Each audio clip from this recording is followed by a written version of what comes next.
Good morning, everybody, and welcome back to the Bid Breakfast. Morning, Rob. Good morning. I always feel like I want to be Robin Williams with that intro of good morning.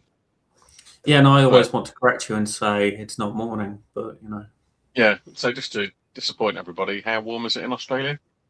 oh, it's only about 20 degrees. I've had to almost put the heating on last night.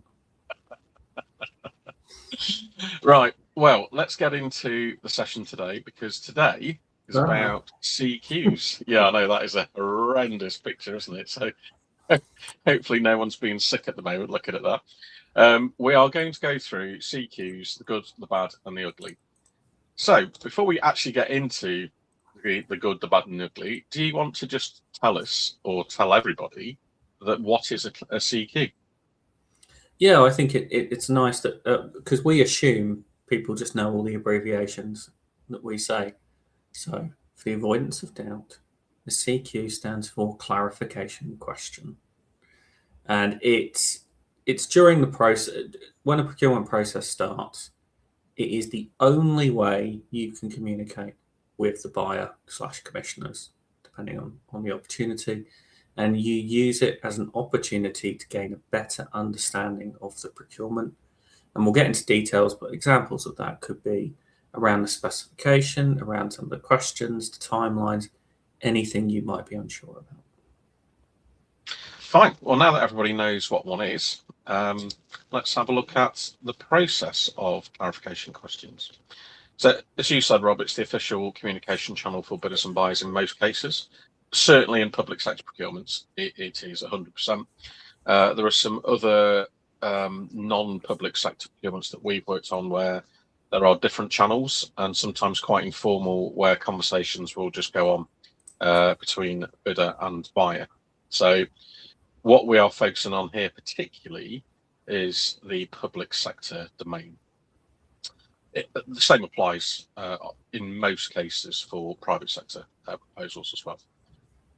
It's really there for bidders to clarify points they do not understand. And I think we've, over the years, seen people almost afraid to ask questions because they might look a bit stupid. They don't want to give the game away.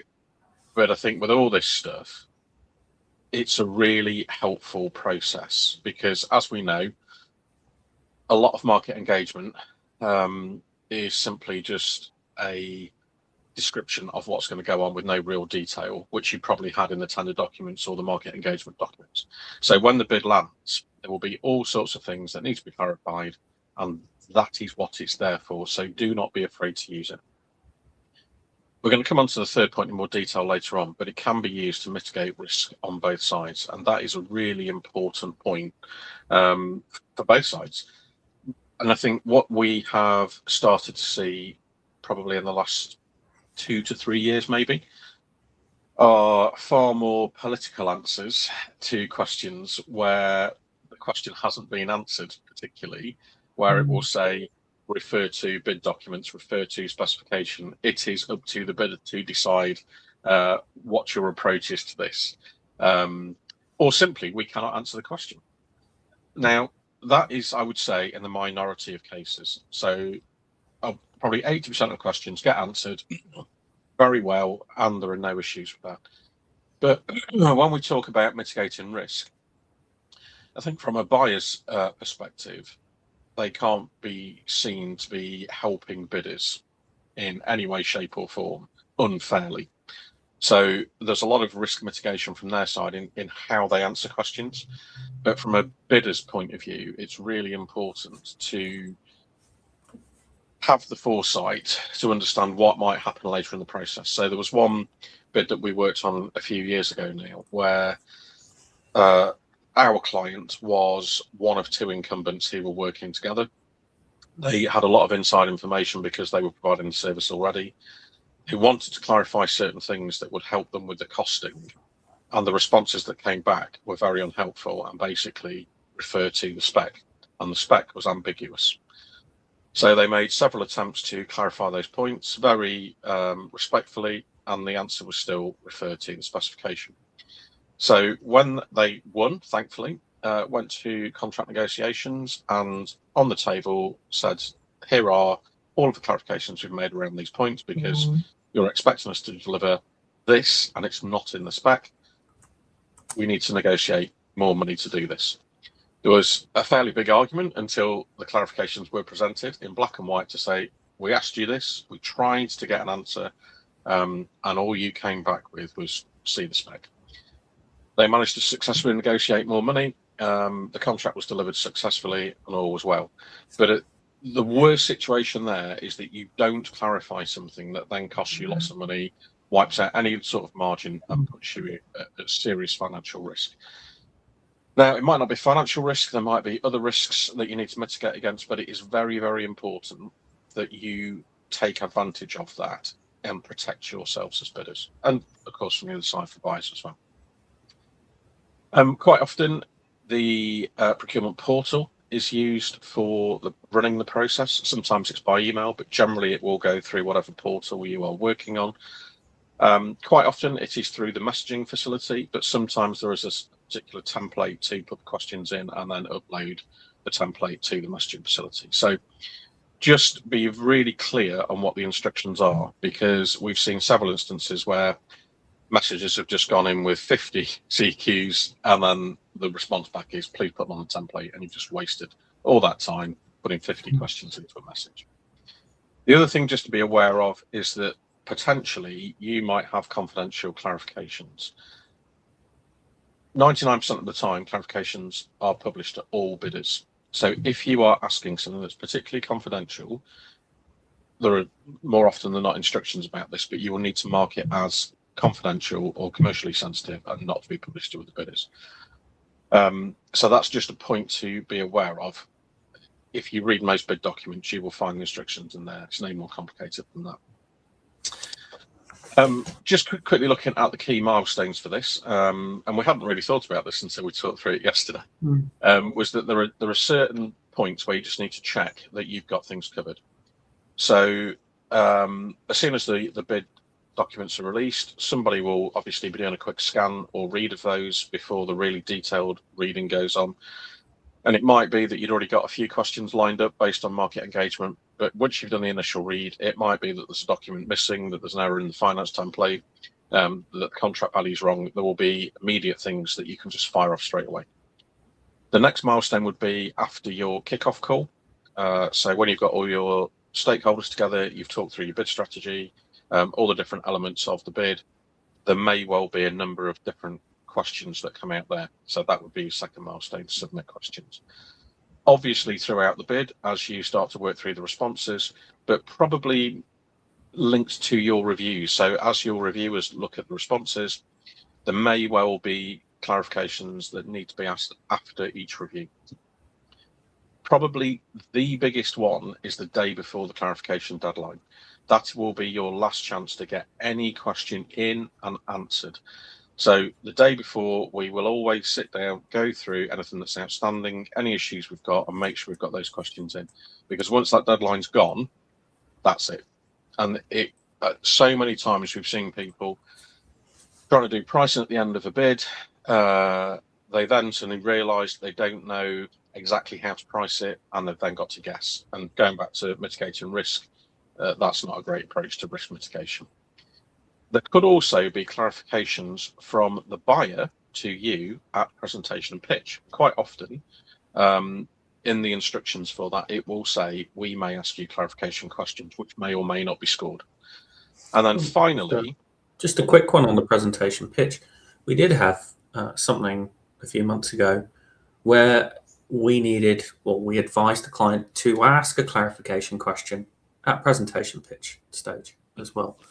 Because the instructions weren't necessarily clear. Yes, yeah.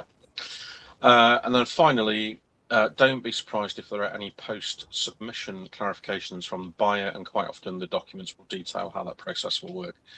The most important thing with that is keeping an eye on the portal, because more often than not, there will be a time limit for you to respond, whether that's 24 hours, whatever it might be.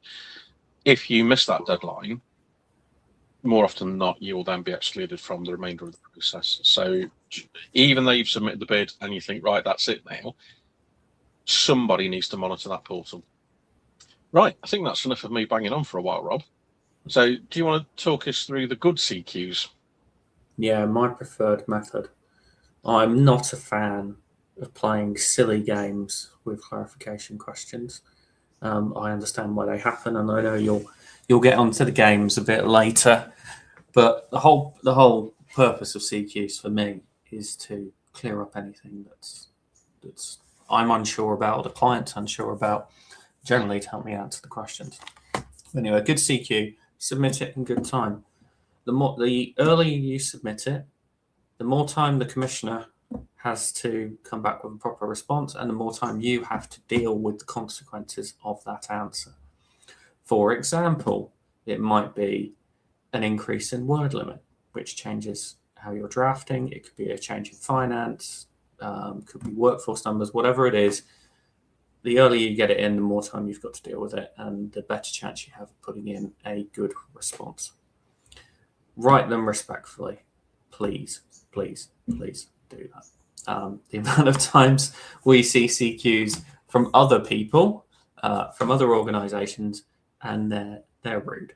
And it's not taken into account in the scoring, but I don't think it's ever a really good idea to annoy the commissioner and the procurement team. So, and you're probably less likely to get a good response if you've been rude with your question. Be very clear on what you're asking, and if it's linked to any particular question or point of the specification, be as clear as possible. Don't be ambiguous. If you're querying section 9.2 of the specification, make it clear. The clearer your question is, the clearer the answer, in theory, might be. Read the clarification responses that come through. Now, there isn't necessarily an exact time scale to them being responded to. It could be every couple of days, every week. The commissioners usually release what clarification questions have been asked and their responses. Read them properly. Do not duplicate a question that has already been asked. Again, you don't want to annoy them unnecessarily. Okay.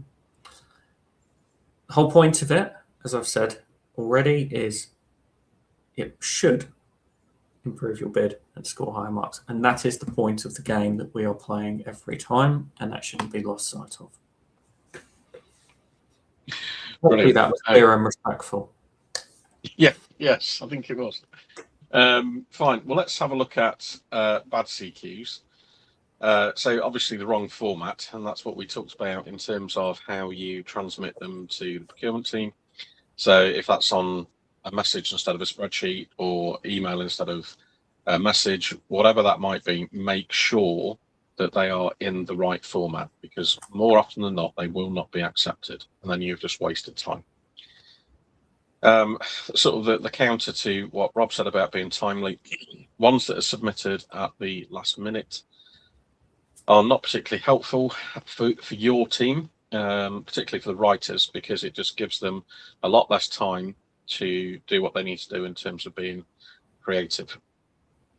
And again, the counter to Rob's be respectful, we have seen lots, and I think probably the worst example was just short of somebody swearing in the question, but it was extremely aggressive in terms of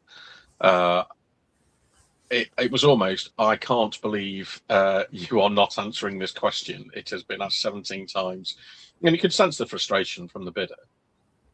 And there was probably some truth in what they were trying to get across. But that kind of tone doesn't help anybody. And, you know, if you get to the point where you win, then you've got to deal with that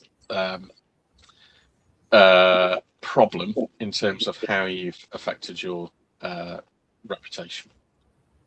So it's always a good idea for somebody to have oversight of how they're submitted, and quite often what we will do, or clients we work with, will have them go through one person who's probably a little bit more senior, has a little bit more experience of writing clarifications. So people will just say, I need to know this. Whoever that person is will then write it in a way that's going to be productive. Quite often we have seen questions that are not related to the procurement itself, but are more focused on trying to attack other bidders or the incumbent. Oh, I didn't even know I could do that. I do apologise. I thought you were trying to get me to hurry up then, Rob. Cool. Had enough of this now, move on. But quite a few times we've seen this where there are attacks on incumbent providers rather, who might be bidding, where they've basically said, we've added up this amount of money and we think the incumbent is making huge profits and blah, blah, blah, blah, blah, whatever it might be. That's nothing really to do with the procurement. That is just a very obvious way of trying to influence the thinking around certain providers. So there is never anything productive that comes out of that. So make sure that whatever the question is, it relates to the procurement. And as Rob said before, make sure it is not ambiguous.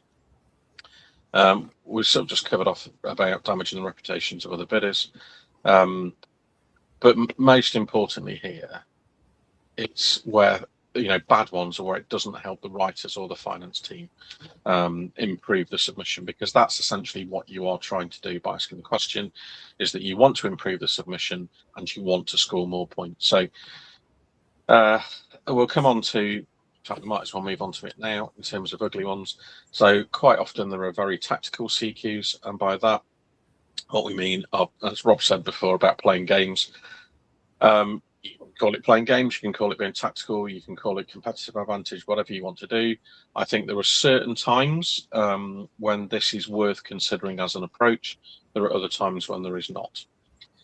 So this might be if you know a piece of information, maybe as the incumbent, that will influence other bidders in terms of how they put things together. So it might be a helpful piece of information that you want to withhold, or it might be an unhelpful piece of information that you want to release. And we've seen both, where almost unbelievably, incumbent providers have said, for it to be fair, people need to know this. And so they have asked a question that goes to everybody that then helps everybody else. That doesn't happen very often. I don't. That never happened, has it? Once. Okay. Yes. Once in how many years of you bidding? 20 something. What generally happens is that there will be a hidden cost that no one's aware of. It might be the lease on building, it might be an IT license that's quite expensive. That hasn't been included in the costings, and then people will withhold that information. And they're quite within the rights to do so, because it should have been in the documents. Quite often, what will happen with tactics is that those kinds of things will be submitted at the last minute. And particularly around the cheapie list, where often that is the biggest influence on pricing, where people will deliberately submit a difficult question relating to pricing at the last minute, because then the other side have got to go away and find that information. Quite often it's complex, then there has to be an extension. And that is one of the biggest tactics that we have seen over the years in terms of having an extension if you are particularly tight on time. Again, just inflammatory language, and I know we've had this on every slide, but this is probably the one thing that makes us laugh or cry most of the time. And when you read through the questions, you just get a feel for what's good and bad, and who's done it before and who hasn't. The other thing which we see probably every third bid is finger pointing at the procurement or buying team. First time I came across this was a long time ago. It was an NHS tender where one of the doctors that we were working with decided that he knew more than the procurement team, which he probably did. And the evidence base that they had put in the documents wasn't the right one. And he was very clear in pointing out that there was more up-to-date research that they should have used, and it wasn't done in the right way. Now, whether he was right or wrong, it's very unlikely that at that stage they are going to change the entire evidence base for that specification. what he ended up doing was answering the question based on what he thought was the right answer, not what was in the bid. And as we've covered on lots of other different webinars, you have to answer the question, regardless of whether it's right or wrong. That's what you've got to do. Win the bid. Go on. No, it just reminded me. It was a bit of a strange position where we did a retender. As in, when I say a retender, the original procurement had gone wrong. But speaking to the client, and obviously we will make this as ambiguous as possible, but it appeared that who had ever written the bid, the previous bid, had taken almost an approach of, well, that question isn't relevant, so we're not going to answer it as it's been asked. And this is a bit of a different point you're making, but I think the point is that they didn't ask a clarification question. Yep. They assumed they knew best and went ahead. And funny enough, I don't think they scored any marks on that. Yeah, and that is the point here, isn't it? Of using clarification questions to improve your score. So in this case, the clarification wasn't asked. This guy decided he knew best and answered the question based on who he knew. And again, Rob, it was the same outcome. They didn't score very well. You have to, by all means, ask the question, but expect to answer the question as it's asked. Once you've won the bid, at that point, at contract negotiation or in the contract, you can sit down as the incumbent and say, we think there is more up-to-date guidance or legislation or whatever it might be. This is what it is. Can we have a conversation about how we work to this now? It is very, very unusual that works in a bid process. In the 46 weeks you've got, I don't think I've ever seen the sort of source evidence base changed. There might be slight amendments to it, but I don't think I've ever seen a situation where they've gone from the 2015 version to the 2020 version mid procurement. So make sure you win it first and then negotiate afterwards. Right. Shall we have a look at our recommendations then, Rob? Yeah. But I think we've covered most of them to a certain extent. But I came up with the two first parts of this: read early, ask early, which helps you address early. So get your clarifications in quickly. More time, the earlier you put them in, the more time both the commissioners and you have to deal with them. Ignore the other bidders to a certain extent for key things. If you are not sure, you ask. I'll keep going. Yes. Now, the standard list of CQs that you can edit for each bid, that's an interesting point. I think it is a really handy one to have. There's clear things that you should always check and have ready questions for that you can modify. Just on the flip side of that, please make sure you've read all the documents before you just go off and asking these, because there was an organisation I worked with many years ago who didn't even bother reading the documents and that would always ask us the standard list of CQs and just ignored the buyers. So this is particularly important for organisations where there's plenty of people involved. You should do this anyway, but just for the sake of making sure everyone knows what's going on, track your questions, share them across the bid team. Just do a spreadsheet, make it easy, make sure it's accessible and everyone knows what's going on. Again, I've worked in places where different people have been submitting CQs and have sometimes done duplicates. Again, that just annoys people. Read all of the clarification responses that come back. We kind of mentioned this before. Don't just read your own. There will be things that people have asked that will have an impact on your bid as well. And it makes sure that you don't duplicate any questions in the future. If you're having a risk register for the bid, which we would recommend you have anyway, make sure you marry up clarification questions and responses to anything that's going on in the bid, but also for anything that might affect mobilisation, contract negotiation, and actual delivery. Brilliant. Thank you, Nick. For once, we've actually got time to go through some interesting opportunities. So, there are 3 today that we have highlighted. They are all pretty significant in terms of value. 3 different areas. The first is logistics, even though this is for NHS blood and transport. So this is pre-bid. They are looking to do some market engagement. There is an engagement webinar on the 4th of June this year. This contract is potentially for 10 years. It's 8+2, starting 1st of September 2028. So this is one of those ones where there is plenty of time to engage with buyers, with commissioners, and really understand how this is going to work. The contract value is 300 million, including VAT, so it's a fairly chunky piece of business. And the estimated start of the tender is the 4th of January 2027. So for those people that are in that game, there is a lot of time, potentially 7 or 8 months, to be able to put together whatever your delivery model might look like, some indicative pricing, the governance that might sit around it. So that's a real heads up on a decent sized contract there. You'd imagine there'd be multiple suppliers for that, although I can't imagine. Well, I'm sure there are specialist logistic companies that are massive and can do it, but you'd imagine there's opportunities for plenty of organisations in that. Yeah, definitely. And then the second one is the biggest of the 3. So this is Westminster Housing. This is responsive repairs and major works contracts. This is split into 2 lots.